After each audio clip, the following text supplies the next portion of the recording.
क्या आपने कभी गौर किया है कि हम इंसानों की दुनिया न जाने कितनी ही अजीब तरह के पूर्वाग्रह और धारणाओं से बनी हुई है।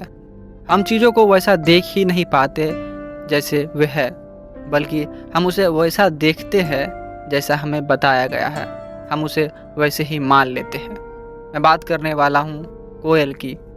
कवियों के गीत में वह मधुरता की देवी है। प्रेम, वसंत, सौंदर्य सब उसी की कूक में बसाए गए हैं। हम उसे हमेशा मधुर मानते हैं क्योंकि हमें पीढ़ियों से बताया गया है कि कोयल का स्वर मधुर है। और दूसरी ओर कौवा हमारे मुहावरों में, हमारे कहावतों में और हमारे कविताओं में कौवों को हमेशा अशुभ, बुरी खबर लाने वाला कहा गया। उसकी काव काव को शोर और अपशकुन से जोड़ा गया। लेकिन क्या कौवा सचमुच उतना बुरा चीखता है जितना हम सोचते हैं? शायद नहीं। उसकी आवाज़ उसकी प्रकृति का हिस्सा है, उसकी पहचान है, मगर हमने उसे बुरा बना दिया अपनी संस्कृति में, अपने प्रतीकों में।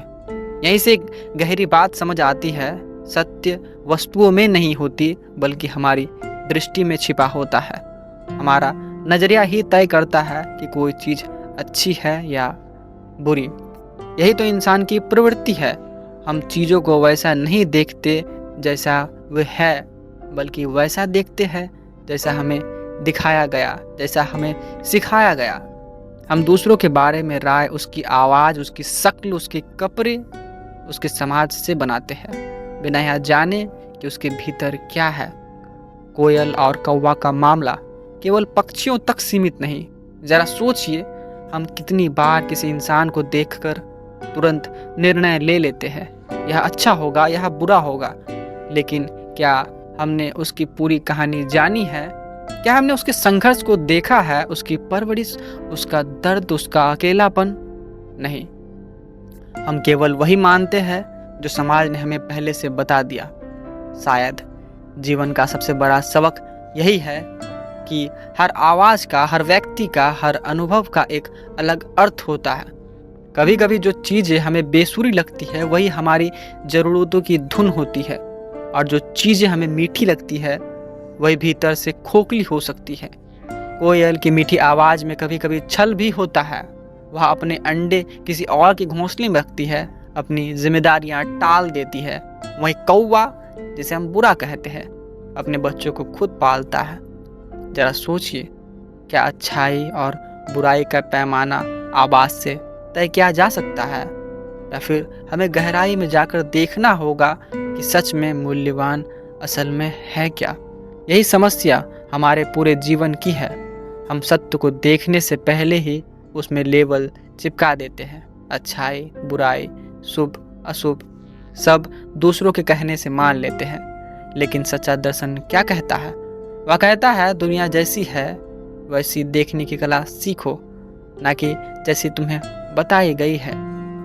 कोयल को सुनो अपने कान से, कवियों की भाषा से नहीं। कौवे को देखो अपनी आँखों से, लोक कथाओं की छाया से नहीं। और यही अभ्यास अगर तुम इंसानों पर लागू कर सको तो तुम पाओगे कि लोग उतने बुरे नहीं हैं जितना तुम्हें बताया गया या जितना तुम्हें लगता है, और न लोग उतने अच्छे हैं जितने उनके बारे में कहा गया। हर किसी में अच्छाई और कमी दोनों होती है। जीवन की सबसे बड़ी आज़ादी यही है कि दूसरों की नज़रों से दुनिया को ना देखना, बल्कि अपनी दृष्टि से देखना। तो अगली बार जब तुम किसी कोयल की कूक सुनो या कौवों की काँव काँव, तो रुक कर खुद से पूछना, क्या मैं वही सुन रहा हूँ या मैं बस वही दोहरा रहा हूँ जो मुझे बताया गया है? क्योंकि शायद सत्य न कोयल के गाने में है और ना कौवे की काँव काँव भरी आवाज़ में है। सत्य तो केवल तुम्हारी दृष्टि में है। मेरा नाम आदर्श है और मेरे विचारों को सुनने के लिए धन्यवाद। मैं मिलता हूँ कल आपसे फिर नए विचार के साथ। तब तक के लिए बाय।